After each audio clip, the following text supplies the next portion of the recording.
انتہائی واجب الاحترام بھائیوں بزرگوں دوستوں، آج ذی الحجہ کی 18 تاریخ ہے اور اتفاقاً 18 ذی الحجہ کو داماد رسول صحابی رسول ہم زلف علی امیر المومنین صاحب الحجرتین جانشین حضرت فاروق اعظم رضی اللہ تعالی عنہ کاتب وحی شہید مظلوم مدینہ حضرت سیدنا عثمان غنی رضی اللہ تعالی عنہ کی یوم شہادت ہے۔ دن بھی جمعے کا ہے، تاریخ بھی 18 ہے، 18 ذی الحجہ ان کی یوم شہادت ہے۔ اللہ تعالیٰ تمام اصحاب کی محبت ہر مسلمان کے دل میں پیدا فرمائے اور اللہ تعالیٰ اصحاب رسول کے نقش قدم پر ہم سب کو چلنے کی توفیق نصیب فرمائے۔ اصحاب پیغمبر کے واقعات مسلمان کو خود بھی پڑھنے چاہیے، اصحاب پیغمبر کے واقعات اپنی اولاد کو بھی پڑھانے چاہیے تاکہ ہمیں بھی اس بات کا احساس ہو کہ اصحاب پیغمبر کی زندگی کیسی تھی، وہ کس طرح زندگی گزارتے تھے، ان کے معمولات کیا تھے، ہماری اولاد کو بھی پتہ چلے کہ ہمارے قائد ہمارے رہبر صحابہ ہیں جن کی تربیت رسول پاک صلی اللہ علیہ وآلہ وسلم نے کی ہے۔ آج کا عالمیہ یہ ہے کہ ہم خود بھی صحابہ کی سیرت سے غافل ہیں اور ہماری اولادیں بھی اصحاب رسول کی سیرت سے غافل ہیں، اس لیے ہماری زندگی میں نہ صحابہ کی سیرت ہے نہ رسول پاک صلی اللہ علیہ وسلم کی سنتیں ہیں، کیونکہ ہم نے پڑھنا چھوڑ دیا، سیکھنا چھوڑ دیا، نہ خود پڑھتے ہیں نہ اولاد کو پڑھاتے ہیں۔ آج اولاد کو دنیا کے بدترین لوگ جو بے حیائی کے اندر مشہور و معروف ہیں، اولادوں کو ان کے نام بھی آتے ہیں، اولادوں کو ان کے کردار بھی معلوم ہیں، لیکن ہمارے لیے جو ہمارے ایمان کی مثال اللہ نے بنائے ہیں صحابہ، ان کی سیرت سے ہم اور ہماری اولاد غافل ہے۔ اللہ تعالی ہماری اس غفلت کو معاف فرمائے اور ہمیں اصحاب رسول کی سیرت پڑھ کر اس پر چلنے کی اللہ توفیق نصیب فرمائے۔ حضرت عثمان غنی رضی اللہ تعالی عنہ خلیفہ سوم، تیسرے نمبر پر خلیفہ ہے اور 12 سال آپ نے خلافت کی ہے۔ حضرت عثمان رضی اللہ تعالی عنہ، آپ کا نام حضرت عثمان ہے، آپ کے والد کا نام حضرت عفان ہے اور آپ کی والدہ کا نام حضرت عروہ ہے۔ بنو امیہ سے آپ کا تعلق ہے۔ 33 سال کی عمر میں جب ان کی عمر شریف 33 سال تھی، اللہ تعالیٰ نے ان کو ایمان کی دولت عطا فرمائی۔ رسول اللہ صلی اللہ علیہ وآلہ وسلم نے جب اعلان نبوت فرمایا، آپ کی اس دعوت میں سب سے بڑھ کر جس صحابی نے محنت کی وہ حضرت ابو بکر صدیق رضی اللہ تعالی عنہ ہیں کہ آقا کے ساتھ مل کر دن رات وہ محنت کرتے تھے، لوگوں کو اللہ کی طرف بلاتے تھے۔ حضرت ابو بکر صدیق رضی اللہ تعالی عنہ وہ شخصیت تھی کہ مکے کا ہر آدمی ان کو پسند کرتا تھا، ان کے پاس بیٹھتا تھا، کیونکہ ان کا اخلاق بہت اعلیٰ، کردار بہت اعلیٰ تھا اور انتہائی نرم طبیعت کے تھے۔ پھر رسول اللہ صلی اللہ علیہ وسلم کی صحبت بچپن سے اختیار کی تھی، اس لیے آپ کی صحبت کا یہ اثر تھا کہ حضرت ابو بکر صدیق رضی اللہ تعالی عنہ جس کو بھی ایمان کی دعوت دیتے اللہ اسے ایمان کی توفیق عطا کر دیتا۔ حضرت عثمان رضی اللہ تعالیٰ عنہ کے پاس خود حضرت ابو بکر گئے، فرمایا کہ عثمان میرا تیرے ساتھ ایک بہت پرانا تعلق ہے، تجارت کے لحاظ سے بھی ہے، دوستی کے لحاظ سے بھی ہے، اور قرابتداری بھی ہے اور ہم ایک ہی شہر کے ہیں، ایک دوسرے کے مزاج سے واقف بھی ہے اور ایک دوسرے کا ہمیشہ بھلا کرتے ہیں، ایک دوسرے کا ہمیشہ اچھا سوچتے ہیں۔ فرمانے لگے عثمان میں تیرا اچھا سوچ رہا ہوں۔ حضرت عثمان عرض کرنے لگے بتائیے کیا ہے؟ فرمانے لگے میرا دل چاہتا ہے کہ تو اپنا ہاتھ میرے آقا کے ہاتھ میں دے دے تاکہ جیسے ہم دنیا میں اکٹھے ہیں اللہ جنت میں بھی اکٹھا فرما دے۔ دنیا میں ہم جیسے ایک دوسرے کے ساتھ ہیں جنت میں بھی ساتھ رہے ہیں۔ اور اللہ کی قدرت کہ حضرت عثمان رضی اللہ تعالی عنہ بالکل دل سے آقا کے پاس جانے کے لیے تیار، لیکن ان صحابہ کی خوش قسمتی کہ ابھی یہ جانا چاہ رہے تھے، سراج منیر خود چل کے آ گئے۔ امام الانبیاء صلی اللہ علیہ وسلم خود ان کے پاس تشریف لے آئے، خود ان کے پاس آ کر بیٹھ گئے۔ حضرت عثمان کی طرف دیکھا، دل تو پہلے ہی نرم ہو چکا تھا حضرت ابو بکر کی دعوت پر، دل تو پہلے ہی اسلام کی طرف متوجہ ہو چکا تھا۔ میرے آقا نے کوئی بہت لمبی تبلیغ نہیں فرمائی، صرف ایک جملہ فرمایا، فرمایا عثمان میں چاہتا ہوں تو جنت کا مالک بنے۔ بس ایک ہی جملہ فرمایا، عثمان میں چاہتا ہوں تو جنت میں جائے، عثمان میں تجھے جنت میں دیکھنا چاہتا ہوں۔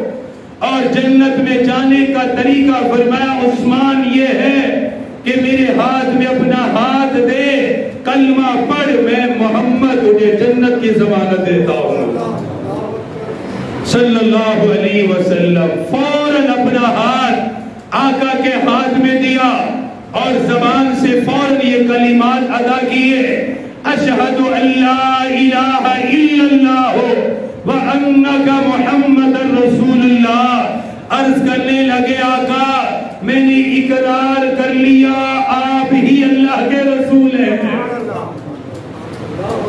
آج کے بعد میرا جینا، میرا مرنا، میری محنت، میرا سب کچھ آپ کے مبارک طریقے اور آپ کے حکم کے مطابق ہوگا۔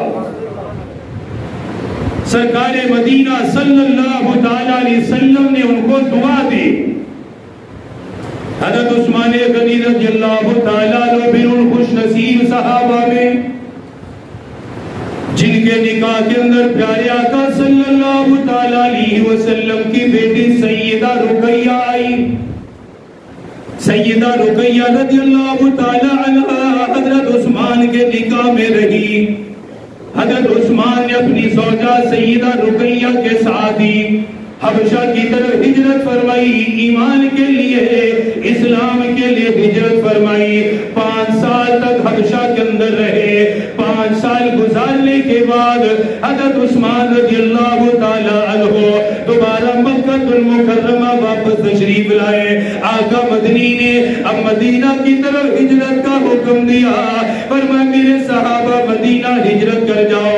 حضرت عثمان رضی اللہ تعالی عنہ نے پھر مدینہ پاک کی طرف ہجرت فرمائی۔ آقا مدنی نے سن 2 ہجری میں صحابہ کو جہاد کی تیاری کا حکم دیا، جنگ بدر کی تیاری کا حکم ملا۔ حضرت عثمان کو فرمایا عثمان تو نے جہاد میں میرے ساتھ نہیں جانا، تو نے جہاد میں شرکت نہیں فرمانی۔ حضرت عثمان عرض کرنے لگے آقا پہلا موقع ہے، اسلام کے لیے لڑنے کا موقع ملا ہے، جہاد کے لیے موقع ملا ہے، پھر آپ کی قیادت میں اللہ کی دین کی سربلندی کے لیے لڑنے کا مجھے موقع ملا ہے، آقا جانے کی اجازت عطا فرمائیے۔ آقا نے فرمایا عثمان تو جانتا ہے میری بیٹی سیدہ رقیہ بیمار ہے، تیری زوجہ شدید بیمار ہے، فرمایا عثمان میں چاہتا ہوں تو میری بیٹی کا خیال کرے، اس کی ضروریات کا خیال کرے، فرمایا اس کے کھانے کا خیال کرے، اس کے پینے کا خیال کرے، اس کے آرام کا خیال کرے۔ فرمایا عثمان تو جنگ میں نہیں جائے گا لیکن اللہ تجھے میرے ساتھ ہی جنگ کرنے کا اجر عطا فرمائے گا. تو یہاں رہ کر میری بیٹی کا خیال کرے گا, تجھے جہاد پہ جانے کا اجر ملے گا. یہاں رہ کر میری بیٹی کو کھلائے گا, جہاد میں تلوار چلانے کے برابر تجھے اجر ملے گا. حضرت عثمان رضی اللہ تعالیٰ عنہ جنگ بدر میں شرکت نہ کر سکے, آقا کی بیٹی کی وجہ سے, اپنی زوجہ کی بیماری کی وجہ سے. آقا مدنی صلی اللہ تعالیٰ علیہ وسلم جب جنگ بدر سے واپس آئے, آپ کی بیٹی سیدہ رقیہ رضی اللہ تعالیٰ عنہ دنیا سے پردہ فرما چکی تھی, دنیا سے انتقال کر چکی تھی. آقا مدنی نے حضرت عثمان کو غمزدہ دیکھا, پریشان حال دیکھا. حضرت عثمان کو بلا کر فرمایا عثمان مجھے معلوم ہے تیری سب سے بڑی پریشانی کی وجہ کیا ہے. تیرے نکاح کے اندر نبیوں کے نبی امام الانبیاء کی بیٹی تھی, اب میری بیٹی دنیا سے جا چکی ہے, میری بیٹی کا انتقال ہو چکا ہے. لیکن فرمانے لگے, فرمایا عثمان تجھے مبارک ہو, میں اپنی دوسری بیٹی ام کلثوم کا نکاح دینے کے لیے تیار ہوں. اپنی دوسری بیٹی کا نکاح حضرت عثمان کے ساتھ کیا. اسی سے معلوم ہوتا ہے آقا حضرت عثمان کو کتنا پسند کرتے تھے. ایک بیٹی کے انتقال کے بعد دوسری بیٹی نکاح کے اندر تھی, سیدہ ام کلثوم نکاح کے اندر آ گئی. آپ صلی اللہ علیہ وسلم نے حضرت عثمان کا نکاح خود پڑھایا. پھر حضرت عثمان غنی رضی اللہ تعالیٰ عنہ وہ خوش نصیب صحابی ہیں جنہیں آقا نے اپنی زندگی میں جنتی ہونے کی بشارت عطا کی. 10 عشرہ مبشرہ جنہیں جنتی ہونے کی بشارت, جنہیں دنیا میں کہا کہ یہ جنتی لوگ ہیں, ان میں حضرت عثمان غنی رضی اللہ تعالیٰ عنہ کا نام موجود ہے کہ آقا نے زبان نبوت سے فرمایا عثمان تو جنتی ہے اور اللہ نے تجھ پر جنت کو واجب قرار دیا ہے. آقا مدنی صلی اللہ تعالیٰ علیہ وسلم جب مدینہ پاک میں آئے, مدینہ پاک میں پینے کا میٹھا پانی موجود کوئی نہیں, پینے کے لیے پانی کا انتظام کوئی نہیں, صرف ایک ہی کنواں بیر روما وہ بھی ایک یہودی کے قبضے کے اندر تھا. یہودی پیسے لے کر پانی بیچا کرتا تھا, درہم لے کے پانی بیچا کرتا تھا, دینار لے کر پانی بیچا کرتا تھا. حضرات صحابہ کرام ان کی حالت تو یہ تھی, کھانے کے لیے کچھ نہیں تھا, پینے کے لیے کچھ نہیں تھا, سارا مال مکہ میں چھوڑ کر آ چکے تھے. ہجرت کی وجہ سے مال مکہ میں رہ گیا, ہجرت کی وجہ سے زمین جائیداد ساری مکہ المکرمہ کے اندر رہ گئی. تجارت کوئی نہیں, ذریعہ معاش کوئی نہیں, مال کوئی نہیں, دولت کوئی نہیں, کھانے پینے کا سامان بھی کوئی نہیں, پانی خریدنے کے پیسے کہاں سے آئیں گے. ایک صحابی ایک ایک گھونٹ پی کر سارا دن گزارا کر لیا کرتے تھے. 24 گھنٹے کے اندر پینے کے لیے ایک ایک گھونٹ ملا کرتا تھا, کیونکہ پانی خریدنے کی طاقت کوئی نہیں, پانی لینے کے لیے رقم کوئی نہیں. آقا مدنی تشریف فرما, چہرے پہ غم کی حالت ہے. آپ نے صحابہ کو فرمایا میرے صحابہ تمہیں معلوم ہے مدینہ پاک کے اندر پانی کی قلت ہے, پانی کے مسائل ہیں. فرمایا بتاؤ کون ہے جو بیر روما کو خرید کر آزاد کرے گا, مسلمانوں کے لیے پانی کا انتظام کرے گا, مسلمانوں کے لیے پینے کا انتظام کرے گا. فرمایا میں محمد اسے جنت کی بشارت دیتا ہوں, اللہ اسے جنت عطا کرے گا. لوگ پانی پیئیں گے, پینے کے بعد اسے دعائیں ملیں گی. فرمایا مسلمانوں کی دعائیں بھی ملیں گی, مجھ نبی کی دعا بھی اسے ملے گی. فرمایا بتاؤ بیر روما کو کون خریدے گا, اس پہ مال کون خریدے خرچ کرے گا، خرچ کر کے کون پانی کو آزاد کرے گا؟ حضرت عثمان غنی رضی اللہ تعالیٰ عنہ آقا کی مجلس کے اندر بیٹھے ہوئے دل کے اندر ارادہ کر لیا، میرے مالک مجھے توفیق عطا فرما، تیرے پاک پیغمبر نے جنت کی بشارت عطا کر دی، آقا مدنی نے جنت کی ضمانت عطا کر دی، دعا کرنے لگی میرے پروردگار مجھے یہ طاقت اور ہمت عطا فرما، پیر روما کو خرید کر مسلمانوں کے لیے وقف کر سکوں۔ آقا مدنی کی اجازت کے بعد اس یہودی کے گھر آئے جو پیر روما کا مالک تھا، پانی کے کنویں کا مالک تھا، اس کے پاس آ گئے، فرمانے لگے میں تیرا کنواں خریدنے کے لیے آیا، میٹھے پانی کا کنواں، بتا کتنے درہم کے اندر بیچے گا، کتنے سکوں کے اندر بیچے گا؟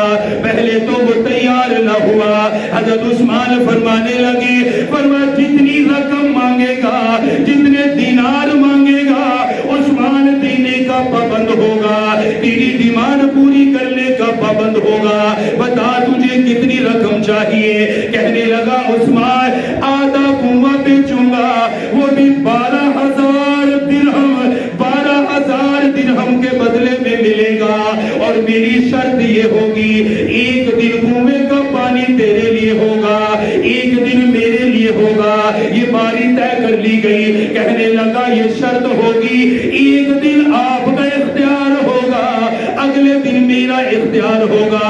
حضرت عثمان فرمانے لگے، فرمایا مجھے منظور ہے، درہم لیے ایک بہت بڑی تھیلی کے اندر 12,000 درہم جمع کیے، بہت بڑی رقم ہے، 12,000 درہم جمع کرنے کے بعد یہودی کے پاس آئے، فرمانے لگے یہ 12,000 درہم ہے جو معاہدے کے مطابق طے پائے ہیں، فرمانے لگے ایک دن میری باری ہے، ایک دن میرا اختیار رہے گا، دوسرے دن تیرا اختیار رہے گا، وعدہ طے کر لیا۔ حضرت عثمان آقا کی خدمت میں آئے، عرض کرنے لگے آقا آپ نے حکم دیا، آپ کے غلام نے پیر روما کی قیمت ادا کر کے خرید لیا ہے۔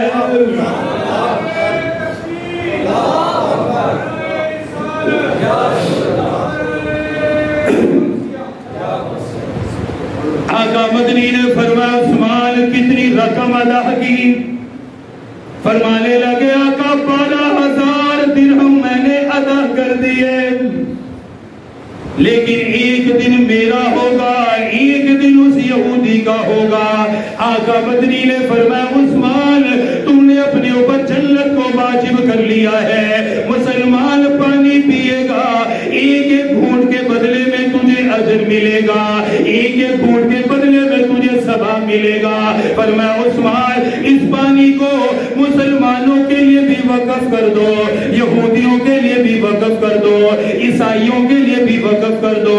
حضرت عثمان نے پورے مدینہ پاک میں اعلان کر دیا، فرمایا آ مدینے والوں جس دن عثمان کی باری ہوگی ہر ایک کو پانی بھرنے کی اجازت ہوگی، پانی لے جانے کی اجازت ہوگی، پانی کے مشکیزیں بھرنے کی اجازت ہوگی، ایک درہم بھی نہیں لیا جائے گا، کوئی رقم نہیں لی جائے گی، کوئی قیمت نہیں لی جائے گی۔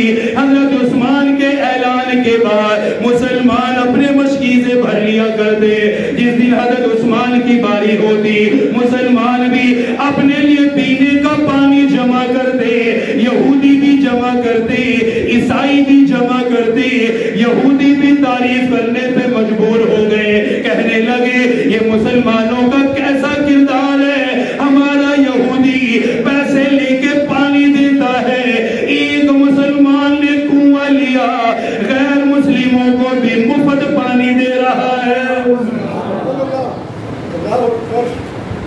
سب کے لیے پانی، جس دن باری جو چاہے۔ آج وہ پیر روما موجود ہے، جنہوں نے عمرہ کیا ہے، حج کیا ہے، دیکھا ہوگا اللہ تعالی ہمیں مدینہ پاک کی وہ برکت والی جگہ زندگی میں بار بار دکھائے۔ یہ وہ پیر روما ہے جو حضرت عثمان نے خریدا، آدھا لے لیا ایک دن۔ اب آپ سب جانتے ہیں کہ جس دن حضرت عثمان کی باری ہوتی لوگ مشکیزیں بھرتے جمع کر لیتے، اگلے دن وہ یہودی بیٹھا بیٹھا وہاں مکھیاں مارتا، پانی لینے کوئی آتا ہی نہیں۔ بھئی کون پیسے دے جب ان کو ایک دن فری مل رہا ہے، بغیر قیمت کے مل رہا ہے؟ نہ کوئی مسلمان آتا، نہ کوئی یہودی آتا، کوئی غیر مسلم بھی پانی نہیں لیتا۔ جس دن حضرت عثمان کی باری ہوتی رش لگتا، ہر مسلمان اور غیر مسلم اس سے فائدہ حاصل کرتا، کوئی پابندی نہیں، جو مرضی لے جاؤ۔ پہلے حضرت عثمان چل کر گئے تھے کنواں لینے، اب یہودی خود چل کے آیا، کہنے لگا یار میرا تو دھندا ہی چوپٹ ہو گیا، وہ جو ایک سونے کی چڑیا تھی جہاں سے پیسے کماتا تھا، تجوریاں بھر رہا تھا، آدھا تجھے بیچ دیا، تیری باری والے دن سارے لے جاتے، میں تو خالی بیٹھا رہتا ہوں، تو میں اس کا کیا کروں گا؟ تو باقی بھی لے لے، سارا تو لے لے، میں سارے دینے کو تیار ہوں۔ اب حضرت عثمان نے فرمایا بتا کتنی قیمت لے گا؟ اب تو ظاہر قیمت گر گئی، آدھا تو لے چکے ہیں، اب بیچے تو ٹھیک ہے، نہ تو نہ صحیح اپنے پاس رکھ، کوئی ضرورت تو نہیں ہے۔ کہنے لگا کہ 8000 درہم باقی کے بھی ادا کیجئے اور پورا کا پورا کنواں آپ رکھ لیجئے۔ 12000 پہلے دے چکے تھے، 8 پھر مانگے۔ فرمایا ٹھیک ہے، عثمان 8 بھی دینے کو تیار ہے۔ 20000 درہم، 20000 درہم، پتہ کتنے قیمت؟ آج کے دور میں کروڑوں میں قیمت بنتی ہے، کروڑوں روپے اس کی قیمت ادا کی۔ 20000 درہم پورے اس کنویں کے دیے اور وہ پانی کا پورا کنواں خریدا۔ آقا مدنی کو بشارت دی، آقا نے فرمایا عثمان اللہ نے تجھ پہ جنت واجب کر دی ہے۔ یہ وہ عثمان ہے جس نے آقا سے کئی مرتبہ جنت کی بشارت لی۔ پھر آقا مدنی صلی اللہ تعالیٰ علیہ وسلم نے فرمایا میرے صحابہ تم نے دیکھا مسلمانوں کی تعداد بڑھ رہی ہے، روز بروز نماز پڑھنے والوں کی تعداد میں اضافہ ہو رہا ہے، نمازیوں کی تعداد میں اضافہ ہو رہا ہے۔ فرمایا میرے صحابہ مسجد نبوی کی جگہ کم رہ گئی ہے، اس کی توسیع کی ضرورت ہے۔ فرمایا بتاؤ مسجد نبوی کے لیے کون جگہ خریدے گا، مسجد کے لیے وقف کرے گا؟ فرمایا میں محمد جنت کی ضمانت دیتا ہوں، اسے جنت کی ملکیت ملے گی، اللہ اسے جنت کا وارث بنائے گا۔ حضرت عثمان پھر کھڑے ہو گئے، عرض کرنے لگے آقا جتنی رقم زمین خریدنے میں لگے گی اکیلا عثمان دینے کے لیے تیار ہے، جتنی نماز کے لیے زمین کی ضرورت ہوگی، مسجد کی توسیع کرنے کی ضرورت ہوگی، مسجد کو وسیع کرنے کی ضرورت ہوگی۔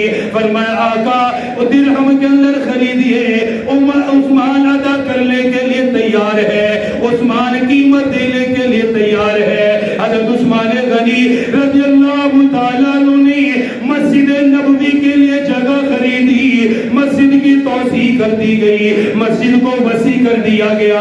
آقا مدنی نے پھر فرمایا عثمان تو نے جنت کو اپنے اوپر واجب قرار دے دیا، اللہ نے تجھ پر جنت کو واجب کر دیا ہے۔ حضرت عثمان غنی رضی اللہ تعالیٰ عنہ وہ صحابی جنہوں نے کئی مرتبہ آقا کی زبان سے جنت کی بشارت پائی ہے، ایک مرتبہ نہیں کئی مرتبہ آقا نے جنت کی بشارت عطا فرمائی۔ پھر جیش العسرہ سن 9 ہجری میں، مسجد کے ساتھ آپ تعاون کریں، میری طرف توجہ رکھیں، جیش العسرہ سن 9 ہجری میں قیصر روم نے ایک بہت بڑی فوج اکٹھی کی اور وہ عرب پہ حملہ کرنا چاہتا تھا، چونکہ 8 میں مکہ بھی فتح ہو گیا تھا، مدینہ مکہ سارا سب اسلام، مکہ فتح ہو گیا 8 ہجری میں۔ اب 9 میں قیصر روم نے پورے عرب پہ حملہ کرنا چاہا تاکہ مسلمانوں کو ختم کیا جا سکے۔ سرکار مدینہ صلی اللہ علیہ وسلم کو اس کی خبر ملی اور آپ اس بات کا اندازہ نہیں لگا سکتے۔ جیش العسرہ اس غزوے کو اسی لیے کہا جاتا ہے کہ یہ انتہائی مشکل حالات میں غزوہ ہوا۔ کہ مسلمان ایک تو قحط تھا، پھر سال کا آخر فصل پک چکی تھی، کھجوروں کے باغات پک چکے تھے جس کا انتظار تھا، ادھر سے آقا مدنی صلی اللہ علیہ وسلم نے جہاد کا حکم دے دیا۔ فرمایا قیصر روم سارے مسلمانوں پہ حملہ چاہتا ہے، اب سب تیاری کرو اور ہم لوگ خود آگے بڑھ کر ان پہ حملہ کریں گے۔